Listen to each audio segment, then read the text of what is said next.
Assalamualaikum warahmatullahi wabarakatuh. Abang dan kakak semuanya, alhamdulillahirabbil alamin. Wassalatu wassalamu ala sayyidina Muhammadin wa ala alihi wa sahbihi ajmain. Amma ba'du. Allahumma shalli wa sallim wa barik alaihi ila habibina wa syafi'ina wa sayyidina Muhammadin sallallahu alaihi wasallam. Allahumma shalli wa sallim wa barik alaihi. Bagaimana kabarnya hari Senin ini? Semangat terus kan? Semangat Senin, semangat terus Senin, dan Senin yang berkah, Senin yang bersemangat. Oke? Semangat dan semangat, tak kenal henti, tak pernah waktu, terus untuk menuntut ilmu, untuk mempelajari dan meneladani, juga mengikuti ajaran dari sunnah Nabi Muhammad SAW melalui pelajaran kita ini, yaitu As-Sirah An-Nabawiyah, pelajaran sejarah Nabi Muhammad SAW. Abang dan kakak semuanya, kembali lagi kita belajar sirah. Sudah baca doanya, sudah sholat duha belum? Sudah selesai. Setelah itu, maka abang dan kakak semuanya, marilah kita semuanya, yaitu mempelajari pelajaran sirah tentang Maulidun Nabi. Kenapa begitu? Karena kemarin kita baru melaksanakan Maulidun Nabi, dan Bapak perlu dan harus dijelaskan, harus diuraikan, harus didetailkan mengenai atau perihal kontroversi tentang Maulidun Nabi. Ada yang mengatakan hukumnya, ada ustaz mengatakan hukumnya haram memperingati Maulidun Nabi, ada yang mengatakan nggak apa-apa sunnah, ada yang mengatakan malah wajib. Jadi kita harus meletakkan dulu apa sebenarnya, kita pastikan dulu di dalam pembahasan kali ini tentang ketika ada Maulidun Nabi kita harus ngapain, Pak? Ketika ada peringatan Maulidun Nabi kemarin di hari Kamis, kita sebagai umat Islam mestinya seperti apa, atau aktivitas kita, perlakuan kita itu, upaya kita bagaimana? Maka di sini kita akan sedikit Bapak jelaskan tentang hukum Maulidun Nabi dari sudut fikihnya. Dari sudut fikihnya, kalau dari sisi sejarahnya kita sudah tahu, sudah paham kan, dari sejarahnya dari kelas 3 sudah dipelajari, kelas 4 bagaimana lahirnya Nabi Muhammad itu. Ketika itu ada cahaya, apinya majusi, apinya abadi, apinya avatar majusi. Pada saat itu kan, gempa bumi ada sedikit, reruntuhan di kuil-kuil, di gedung-gedung kerajaan Yunani dan semuanya. Nah, saat itulah, di malam itu ada cahaya masuk ke rumah Nabi dan dilahirkan Nabi di saat subuh. Dan ketika cahaya itu masuk, tak berapa lama Nabi lahir dalam keadaan tersenyum, gembira, riang, sambil menangis seperti anak-anak. Lalu kemudian kelihatan ada dalam giginya itu gigi serinya. Jadi Nabi sudah ada gigi serinya dan dia dalam keadaan sudah disunat oleh malaikat kan. Itu kita tahu kan, pelajaran itu kemarin di kelas 3. 12 Rabiul Awal tahun gajah, dan tepatnya 571 Masehi atau 20, ada yang ulama sebagian bilang 20. Ada yang mengatakan lagi 21 April 571 Masehi dalam penanggalan Masehinya. Terus kita ingat itu sebagai hari lahirnya Nabi Muhammad SAW. Dan maka dari situ kita harus lihat juga asal muasal Maulidun Nabi ini. Memang kalau kita lihat sejarah sirah Nabawiyah, sahabat tabi'in, terus atba tabi'in, belum ada atau tidak dilaksanakan, tidak dirayakan Maulidun Nabi. Kenapa Maulidun Nabi tidak dirayakan, tidak diperingati? Ya, karena Nabi masih hidup saat itu. Tapi secara tidak langsung Nabi nggak langsung mengucapkan rayakanlah ulang tahun, rayakanlah. Itu kayak seperti Nabi kayak ngomong kayak kita, kayak abang, kayak kakak, kayak anak-anak kali Nabi menyuruh, memintakan seperti itu. Rayakanlah, udah cepat tiup lilinnya lah, buat kue kan gitu. Kayak bukan Nabi lah, kayak hancur kali lah gitu kalau seandainya Nabi Muhammad itu menyuruh perintah itu langsung. Kadang Nabi suka sekali Nabi memerintahkannya itu agak nggak langsung, bang. Misalnya Nabi mau mengatakan ABC, tapi nggak, Nabi mengucapkannya di EFG dulu untuk memancing daya ingat kita, memancing pola pikir, pikiran dan akal budi manusia atau umat Islam. Nah, kan begitulah ciri khas perintah Nabi. Ada yang langsung, ada yang tidak. Jadi kadang-kadang kita memahaminya salah. Oh, Nabi itu mengatakan pada hari Senin aku diperingati, ya kan? Pada hari Senin aku dilahirkan, maka aku ingin melaksanakan puasa bentuk kesyukuran kepada Allah. Jadi tidak langsung Nabi ingin kita memperingati Maulidun Nabi. Baik, tapi sebelum masuk ke hukum nanti, sebelum hukum pembahasan tadi itu tadi udah masuk kepada hukum. Tapi kita bahas dulu tentang bagaimana sejarahnya Maulidun Nabi di masa Salahuddin Al-Ayyub. Adalah salah satu panglima raja kita, jenderal besar kita, sekaligus raja, dan dia juga ahli pengobatan. Karena ketika Raja Richard dari kerajaan Nasrani Eropa dalam keadaan sakit. Ada filmnya itu Kingdom of Heaven tentang peristiwa perang salib di mana Salahuddin Al-Ayyubi itu mengobati musuhnya, menghormati. Jadi walaupun kita berperang tapi kita saling menghormati, bukan saling menjatuhkan, saling menghinakan, saling memfitnah. Hoax saat ini ya kan, hoax sana sini, buzzer, tukang fitnah, tukang gosip dan semuanya. Jadi itu tidak diajarkan oleh Islam. Kalau memang bermusuhan, kalau memang kita berlawanan, berbeda pendapat kita, ya nggak apa-apa, tapi jangan saling menjatuhkan dengan cara-cara kotor, jangan cara-cara jahat. Jadi King Salahuddin Al-Ayyubi ini raja kebanggaan kita selain King Al-Fatih, selain King siapa lagi, Muhammad Al-Fatih kan di Turki, di kerajaan Turki Utsmaniyah, Ottoman. Lalu kerajaan Baghdad yang paling terkenal itu adalah rajanya adalah di kerajaan Abbasiyah itu adalah Harun Ar-Rasyid. Di masa itu ada namanya kisah 1001 malam di mana di situ ada Aladdin, a whole new world, a new fantastic point of view. Itu ada di masa kerajaan Abbasiyah dipimpin oleh Harun Ar-Rasyid. Itu ada lagi Abu Nawas saat itu. Di 1001 malam itu bang ada Sinbad. Itulah yang ditiru Disney Picture itu. Dia membuat film-film awalnya itu terinspirasi dari buku atau komik Islam itulah. 1001 malam itu ada Aladdin, Sinbad, Laila Majnun itu Romeo and Juliet. Itulah yang ditiru Shakespeare. Laila Majnun itu adalah satu kisah tentang ceritanya mirip sama Romeo and Juliet yang ada di film-film itu. Banyak kisah-kisah, banyak kemajuan umat Islam yang hebat dulu, tapi sekarang seperti ini lah. Makanya Salahuddin Al-Ayyubi tadi, untuk supaya umat Islam bangkit lagi, semangat lagi, kuat lagi, dia buat kesemarakan atau peringatan Maulidun Nabi SAW di semua masjid di 12 Rabiul Awal untuk menguatkan, apalagi saat itu sedang mau mempersiapkan untuk perang salib, memperebutkan Masjidil Aqsa yang sekarang itu ada di negara Israel, tepatnya di Baitul Laham. Bethlehem itu Baitul Laham, tempat pertumpahan darah, karena di situ semua sering orang berperang dari mulai zaman Nabi Isa dan sebagainya, Nabi Musa bahkan. Yerusalem atau Bethlehem, tempat 3 situs atau 3 yang kemarin kita kelas 3 pernah pelajari, 3 tempat ibadah.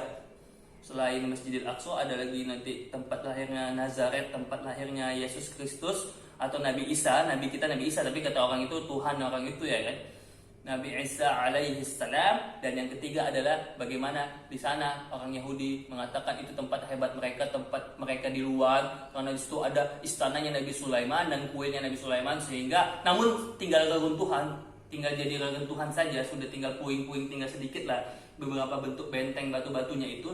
Dan dikatakan ya itu punya kami dulu, dan kami menempati di luar Nabi Sulaiman kan, Nabi Sulaiman ya. Jadi umat Islam apa semua itu kalian tamu belakangan datang, kalian pergi, kata mereka kita diusir dari Palestina, kita harus merebut kembali Masjid Aqsa, tempat saksinya atau situs sejarah di mana di situ kejadian adanya Isra Mi'raj Nabi Muhammad sebelum ke atas Sidratul Muntaha, di mana tidak ada lagi yang bisa menjumpai sesuatu makhluk kecuali Rasulullah yang jumpa langsung pada Allah, di mana bukan hanya di langit ketujuh, di atas lagi langit ketujuh, di Sidratul Muntaha, tempat yang tak tahu kita di mana itu, di atas semuanya, tempat teragung, tertinggi, termulia di segala penjuru alam jagat semesta raya ini semuanya. Kembali ke Maulidun Nabi tadi, oke. Jadi itulah dia Salahuddin Al-Ayyubi. Oke? Maka itulah dia bang. Maka dengan adanya Maulid itu, maksud dari Salahuddin Al-Ayyubi itu kita bersama-sama terus menanamkan kembali kecintaan Nabi, mengingat lagi sejarah-sejarah yang membuat Islam itu maju hebat, patriotisme di dalam segenap umat dan pasukan-pasukan Islam. Dari situ muncul kembali gairah kita atau kekuatan umat Islam untuk melawan dan merebut kembali Masjidil Aqsa atau Palestina itu di masa abad-abad pertengahan itu, mungkin abad-abad ke berapa mungkin ini, ke 11-an ya, 11, 12, 13 begitu. Ya bang, oke, maka nggak salah kan dengan itu semua kita memperingati Nabi, mencintai Nabi, membaca Barzanji itu adalah kitab biografi tentang Nabi Muhammad, ya kan? biografi Nabi ditulis dengan kalimat yang indah dibacakan. Allahumma sholli ala Muhammad ya Rabbi balighul wasilah. Contohnya bahasa Indonesia ini, Muhammad ibnu Abdullah, ayahnya Abdullah, ibunya Siti Aminah, lahir di kota Mekah. Seperti itulah dibahasakan kalau bahasa Indonesia dari kitab Maulidun namanya Baghzanji dibacakan. Bahkan di kota Yaman, di negara Yaman Bang, dan beberapa kota lainnya, Maulidnya itu setiap hari. Maksudnya gimana Pak Maulid setiap hari? Jadi hari ini misalnya masjid Adiklas, besok masjid di Garuda, besok di... Jadi ada setiap hari dijadwal, diatur secara tertib di negara Yaman itu, ya kan?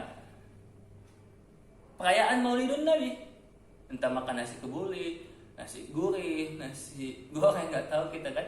Yang penting mereka baca Baghzanji, salawat, berceramah, ustadznya mengangkat lagi keutamaan fadilatun Nabi Muhammad SAW. Setiap harinya, Kak, intinya dari 365 atau 366 hari itu terjadi di Yaman. Itulah mereka melaksanakan Maulid untuk membangkitkan seremonialkan. Tapi kalau saat ini mungkin tidak ada karena itu masa pandemi. Maka dari sini kita masuk ke intinya. Apa hukum Maulidun Nabi? Kalau tadi ada di negara Yaman itu Maulidun Nabi setiap hari, maka di Indonesia mungkin tidak sampai seperti itu. Tapi saya pernah ikut, Bapak pernah ikut beberapa Habib-Habib atau keturunan Arab. Dia merayakan Maulidun Nabi hampir sebulan penuh. Bapak punya jadwalnya dulu. Jadi beberapa keturunan Arab yang alhamdulillah memiliki kelebihan rezeki, mereka merayakan Maulidun Nabi. Salah satunya di daerah Batanghari ini ada rumah Habib di ujung itu, simpang 4 ya, itu ada simpang 4 itu antara Jalan Gajah Mada sama Batanghari. Oke, itu ada kantor lurah kita, di depannya itu ada dekat-dekat situ, depan kantor lurah itu beberapa rumah Habib itu setiap Maulid pasti ada perayaan Maulidun Nabi. Oke, itulah dia singkat di daerah kita, dan di daerah lainnya kita juga mungkin akan melihat begitu kan. Tapi ada juga yang mengatakan itu haram. Hukumnya haram Maulidun Nabi, gak ada zaman Nabi. Oke, gak ada zaman Nabi, silakan mereka berpendapat haram, gak apa-apa. Oke. Kalau kemudian pendapat ulama-ulama yang Bapak pelajari, Bapak datangi, Bapak baca kitab-kitabnya bahwa ada yang mengatakan Maulidun Nabi itu wajib. Kenapa wajib? Berlainan, sangat berseberangan kan dengan pendapat yang mengatakan haram. Kenapa wajib? Karena kenapa dikatakan wajib? Maulidun Nabi itu wajib sebab siapa lagi yang memperingati? Siapa lagi yang mengungkit, yang mengangkat? Ya kan? Dalam bentuk, walaupun tidak mesti ada suatu perkumpulan dan sebagainya. Setiap Maulid itu kita berselawat. Kita mungkin memanggil kawan-kawan kita baca salawat Nabi. Kemudian kita atau buat satu panggil ustadz ceramah gitu kan, atau kita mendengar lagu-lagu selawat sambil kita berdoa, itu kan juga membuktikan memperingati secara seremonial Maulidun Nabi. Dan tak mesti begitu bahwa Maulidun Nabi itu wajib. Kenapa? Karena kita juga wajib menjalankan ajaran Nabi. Dengan kita menjalankan ajaran Nabi, mematuhi Nabi, mengikuti sunnah-sunnahnya, memahami apa-apa yang ada di seluk-beluk sejarah Nabi, aktivitas Nabi, semua itu juga merupakan bagian dari memperingati Nabi. Kalau itu tidak kita lakukan setiap hari, berarti kita sudah berdosa kan? Maka supaya kita tidak berdosa, supaya kita tidak melakukan kesalahan, setiap hari kita memperingati Maulid. Artinya setiap hari kita mengikuti ajaran sunnah Nabi Muhammad SAW. Entah itu 1 atau 2 atau 3 sholat duha. Kalau wajib, udah Bapak bilang wajib, tidak dihitung. Wajib itu ya wajib, nggak usah dibahas lagi, pokoknya wajib. Tapi yang dihitung adalah sunnah. Dalam tanda kutip, maksudnya ketika kita sholat wajib apa itu? Ya itu amalannya ya sekedar aja, karena itu memang kewajiban kita. Kecuali dalam kewajiban itu ada kekhusuannya dan sebagainya. Yang dihitung malaikat dalam buku laporan catatan amalnya, yaitu adalah yang sunnah-sunnah. Jadi kalau kita tidak melaksanakan yang sunnah-sunnah, mana mungkin kita dapat amal ibadah yang untuk dilaporkan ke malaikat setiap hari Kamis. Oke, maka dari situ Maulid ada yang mengatakan wajib, ada yang mengatakan sunnah. Kenapa wajib lagi? Dalil yang mengatakan wajib lagi karena Nabi Muhammad saat itu memperingati Maulidnya, yang Bapak bilang tadi kan, ketika ada seorang sahabat, wahai Rasulullah, kenapa kita merayakan Maulidun Nabi?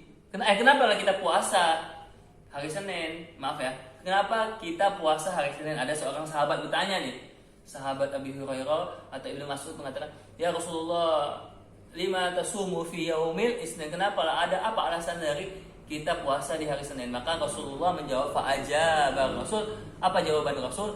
Ya sahabatku semuanya, aku berpuasa hari Senin karena aku dilahirkan di hari Senin. Jadi aku tidak salah kan kalau aku memperingati kehadiranku, kedatanganku ke dunia ini hari Senin ini dengan aku mengusahakan diriku untuk berpuasa di hari Senin, di hari Kamis, karena tadi amalnya supaya Rasulullah takut nanti ketika hari Kamis itu amalnya diaudit, dievaluasi malaikat, dicatat, dilaporkan malaikat ke atas langit, Nabi dalam keadaan yang tidak berpuasa, dalam keadaan yang belum khusyuk atau belum dekat dengan Allah. Ya itulah dia Senin dan Kamis. Nanti kita bahas juga Senin itu juga wafatnya Rasulullah di usia 63 tahun. Oke bang, jadi hukumnya apa Maulidun Nabi? Ada yang haram, ada yang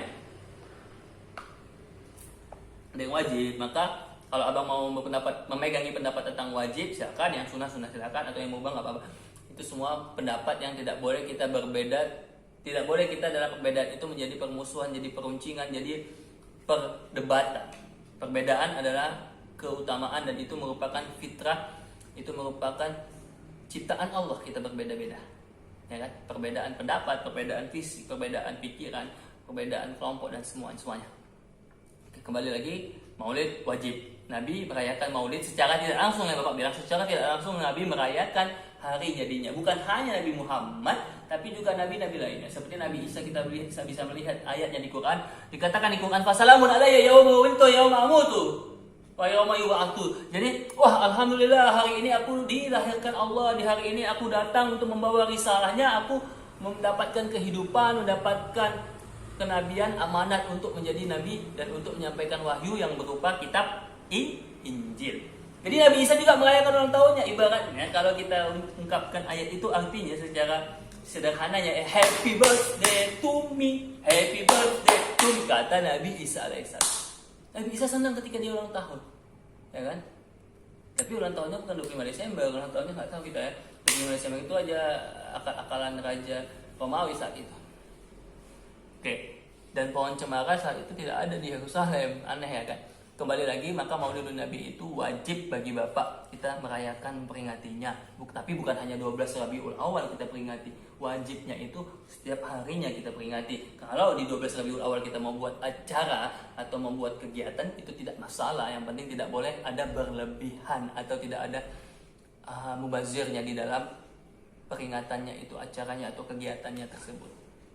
Jadi abang dan kakak semua harus tetap terus setiap hari menjalankan kewajiban untuk memperingati Maulidun Nabi. Ya kebetulan Nabi kita Nabi Muhammad, kalau orang Kristen Nabi Isa ya, orang itu peringati sendiri, tapi ya kan harusnya mereka ikut Islam karena Islam sudah sempurna, ya itu sudah kewajiban mereka sebenarnya.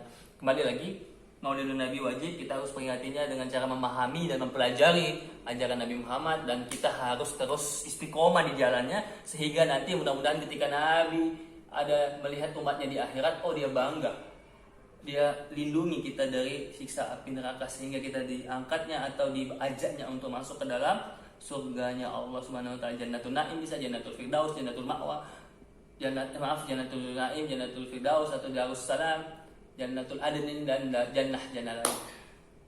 Itu sedikit tentang Maulidun Nabi.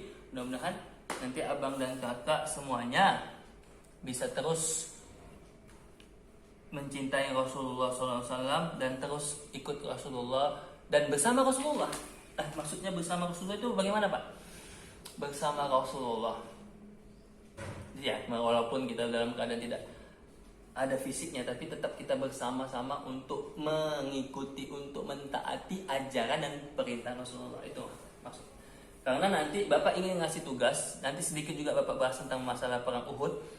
Coba tugasnya yaitu ketika kalian diwajibkan untuk bersama Rasulullah, coba bayangkan ketika kalian ada di perang Uhud. Saat kalian ada di perang Uhud itu, di mana saat itu Nabi hampir terbunuh dalam keadaan kritis, diserang oleh orang kafir, kita terpojokkan, kita hampir terkerubuni. Jadi Nabi kan saat Uhud itu kan sampai, udah nonton filmnya kan, sampai melarikan diri ke bukit Uhud itu ke atas untuk terselamatkan. dan akhirnya dikira orang kafir, Nabi sudah meninggal, mereka sudah pergi. Namun alhamdulillahnya Allah menyelamatkan Rasulullah, karena Rasul itu kuat dan hanya 2 kali sakit, itu pun 2 kalinya karena sihir dan karena diguna-guna gitu kan. Kemudian ya sakit biasa, yang ketiga itu sakit demam biasa karena Nabi mau wafat. Ada lagi yang mengatakan yang demam saat diterima wahyu kan, tapi itu dikatakan bukan sakit tapi memang terkejut badan saja gitu ya. Nah, hebat kan Nabi cuma sakit 2 kali. Karena Nabi Muhammad mengamalkan sunnah-sunnah puasa, sholat, berkata baik, berprasangka baik, berhati baik. Karena dari apa-apa yang ada di sini akan keluar kebaikan. Secangkir atau segelas air ini, ketika ia bersih di dalamnya gelas ini, hati kita ketika kita tuangkan, kita minum, maka ia bersih juga.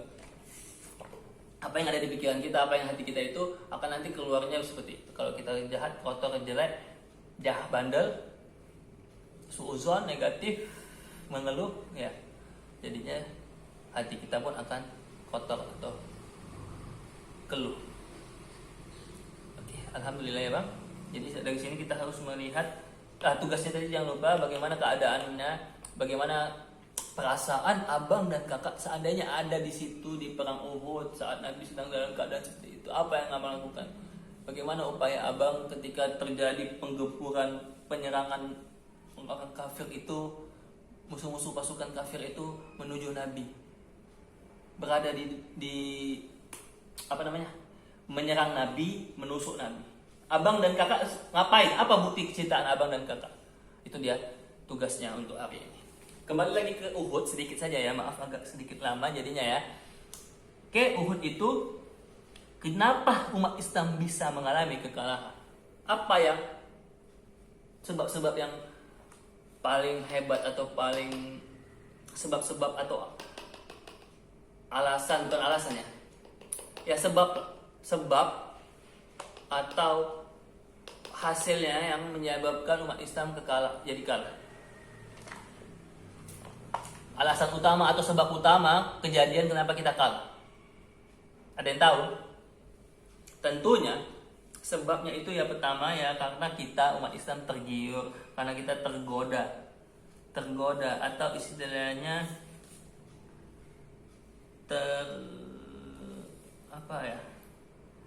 tergoda, tergiur itu terenceskan kalau anak bayi ya kan. Sama apa? Sama godaan dunia. Dan kebetulan saat itu dalam peti-peti yang sengaja disediakan orang-orang kafir, orang-orang kaya kafir Quraisy untuk menjebak umat Islam berupa emas, sehingga awalnya mereka merasa takut, awalnya mereka banyak yang mengalami kekalahan, meninggal di dalam Uhud itu. Tapi mereka licik, mereka tinggalkan peti-peti yang banyak harta itu di dekat umat Islam. Lalu mereka kabur sembunyi di balik bukit, sehingga dikira pasukan umat Islam mereka sudah tidak ada. Kemudian itu ada peti emas, aku mau lah ngambil lah, berebut kan. Lalu kemudian alasan yang kedua selain tadi karena mereka tergoda, tergiur karena kerakusan mereka akan kecintaan pada dunia, yang kedua ya karena kelalaian mereka melalaikan perintah Nabi. Mereka tidak mematuhi Nabi bahwasanya mereka harusnya ada di atas bukit Uhud itu menjaga pasukan panah, karena pasukan panah itulah perlindungan yang utama. Strategi kokoh Nabi Muhammad di mana kita kalah jumlah, tapi dengan adanya pasukan panah itu kita bisa meminimalisir, kita bisa memojokkan kubu musuh pasukan dari menghancurkan pasukan Quraisy dengan cara memanahnya. Makanya kita kan harus belajar manah, dengan selain itu juga merupakan ketangkasan, memanah, berenang, berkuda gitu kan. Oke, jadi akhirnya ada beberapa pasukan yang manah turun ke pasukan pemanah ya kan, pasukan pemanah misalnya nih. Turun mereka dari bukit Uhud itu untuk mengapain? Untuk mengambil rampasan perang itu, harta emas itu. Sehingga Nabi pun heran, kok kayak gini mereka ini kok belum disuruh turun, belum ada aba-aba, kok tiba-tiba main rampas aja harta itu, mau berebutan ya kan. Ada sahabat yang lain yang masih, pasukan-pasukan yang lain, sahabat-sahabat Rasulullah yang masih ada di Uhud, ada juga yang mengatakan jangan kalian turun, itu mungkin jebakan, udah gak usah, ini perintah Nabi, jangan sampai. Bahkan kata Nabi, kiamat pun sekalipun jangan kalian turun dari bukit Uhud. Tapi mereka turun dari Uhud itu untuk mengambil pasukan itu mengambil jarahan mereka, harta emas yang jadi jebakan, jadi sengaja strategi dari untuk mengelabui umat Islam. Dikiranya orang itu sudah pergi dan mereka mengambil. Begitu mereka turun, pasukan panah itu yang jago panah itu turun ke bawah. Tak berapa lama kemudian panglimanya Khalid bin Walid yang nanti juga jadi panglima Islam, dia masuk Islam, menyerbu pasukan Nabi Muhammad secara seketika dengan pasukan yang lebih banyak. Akhirnya pasukan panah menjadi tameng pertahanan, strategi inti, menjadi tumpuan dari perang Uhud itu. Mati, terbunuh semuanya, hancur, berkeping-keping akibat apa tadi? Kerakusannya mereka. Ya, tahu rasa sendiri akibatnya bagaimana kecintaan kita kepada dunia. Kita ikuti dunia, kita cintai dunia, kita jadi budaknya, jadi hambanya. Akhirnya kita hancur karena keinginan yang terlaknat itu. Nah, kan? Kita melakukan atau bekerja untuk dunia memang karena atas Allah yang memerintahkan supaya kita bisa menghidupi kita, keluarga kita. Bukan karena untuk mengumpulkan harta itu. Kalau memang alhamdulillahnya Allah memberikan kita harta yang banyak, alhamdulillah wa syukurillah. Tapi kalau belum ya, tetap Allah masih banyak ngasih nikmat, tidak mesti dari harta benda atau harta tahta wanita. Kok Chef Renata pula Bapak? Banyak nonton Master Chef. Ya itulah dia kelalaian yang terjadi. Jadi kita nggak boleh lalai. Tak ada sedikit pun kita sepele gitu. Pasukan itu mengatakan paling Nabi nanti mewajari lah. Aku paling ambil berapa emas. Ya nggak boleh gitu. Pokoknya kata Nabi jangan turun dari bukit Uhud. Yang kedua, jangan rakus lah. Nabi udah ngajarkan itu di Madinah. Wah nggak boleh kita terlalu tamak dan sebagainya. Jadi akhirnya jadi bumerang atau jadi merusak kita semuanya kembalinya. Itulah kalau abang kelalaian abang, kita ambilkan kesimpulannya untuk kehidupan kita. Jadi kalau kita lalai, ketika kita mengalami kesulitan hidup saat ini, kita belajar di rumah, abang lalai-lalai, abang berleha-leha ya, akibatnya abang bisa merasakan kegagalan akibat kelalaian itu. Belajarnya santai-santai, terlalu santai, belajarnya tidak semangat, tidak sungguh-sungguh. Akibatnya kelalaian itu menyebabkan nanti akan datangnya kegagalan. Karena manusia, Bapak kasih tahu ya, manusia ini dia tahu kalau ada lubang besar di depannya, ada batu besar sehingga dia bisa belok ketika naik kendaraan atau lagi jalan. Tapi ketika ada batu kerikil kecil, dia naik kendaraan lama-lama kalau kena lubang-lubang kecil-kecil itu dia lewat di itu terus tanpa dia cari jalan alternatif, jalan yang lain, jalan gang yang lain, dia terus lewati, akhirnya bannya kan bisa rusak, keropos. Begitu juga dengan shock breakernya atau mesinnya dan lainnya. Nah, jadi manusia itu tergodanya atau terhancurkannya, tergagalkannya akibat dia terjebak kepada hal-hal yang kecil. Sehingga dari keremehannya tadi, kelalaiannya yang kecil-kecil itu, udahlah satu hari ini aku main dulu, aku menunda dulu tugas, aku belajar santai-santai aja. Akhirnya setiap hari dia jadi kebiasaan, lama-lama bentuk kegagalan yang membahayakan masa depan abang dan kakak terjadi juga. Na'udzubillah min dzalik, tsumma na'udzubillah min dzalik. Maka itulah kita sama-sama untuk berjamaah, kita betul-betul ketika kita dalam perang Uhud tadi, kita hikmahnya tidak boleh kita berpisah, sama-sama saling menjaga posisi masing-masing. Kalau memang kita ditugaskan untuk menjaga pos di panah-panah, atau kalau sekarang ini kalau memang ada yang jago ekonomi, tingkatkan kemampuan ekonominya, buat konsep ekonomi Islam, atau yang bisnis, tingkatkan bisnisnya, tingkatkan kemampuan tekniknya, mesinnya, kan? Atau yang jago nulis, terus menulis, sehingga dari situ kita tingkatkan kemampuan, kita upgrade, kita improve kualitas diri kita, jadi kita bisa memberikan atau memajukan Islam, berkontribusi dalam kemajuan, dalam keagungan agama Islam yang memang dulu memang sudah terjadi kehebatan kita, kembali lagi terwujud Islam yang kuat, Islam yang hebat dari masing-masing, dari keadaan kita sendiri atau dari sumbangsih setiap individu umat Islam yang mempunyai kelebihan kualitas dalam dirinya semuanya. Oke, itulah dia. Semoga dengan adanya hikmah-hikmah perang Uhud ini kita tidak kembali lagi dalam keadaan yang menyulitkan kita atau kekalahan kita terjadi lagi. Kita berlindung kepada Allah agar umat Islam tidak menjadi kalah lagi. Mudah-mudahan kekalahan Uhud itu menjadi pelajaran yang berharga, hikmah kita supaya terus kita untuk tidak melalaikan perintah Nabi, untuk tidak melalaikan kemampuan diri kita, untuk tidak melalaikan waktu kita, kesempatan, waktu, kesehatan yang Allah berikan ini, dan juga tidak terjebak atas godaan-godaan dan fitnah-fitnah yang ada di dunia ini. Itulah dia. Jadi dengan adanya Uhud ini kita terus harus saling menguatkan satu dengan yang lainnya, saling bahu membahu, bantu membantu. Kata Rasulullah, wa'tasimu bihablillah. Maka hari ini kenyataannya umat Islam tidak seperti itu. Umat Islam malah saling berpecah belah, umat Islam saling umat Islam saling tadi dapat menyalahkan satu yang lainnya. Kau salah, kau haram, partaimu ini nggak betul, berpecah belah. Partai Islam kita lihat banyak sekali, ormas Islam banyak sekali, perkumpulan Islam nggak bersatu kita. Seandainya misalnya mungkin partai Islam itu cuma ada satu atau dua saja gitu kan, tidak sebanyak sekarang, pasti kita akan kuat, pasti kita akan tidak dicerai-beraikan, tidak dipijak-pijak oleh musuh-musuh Islam. Intinya kata Nabi, bersatu dan terus bertekad.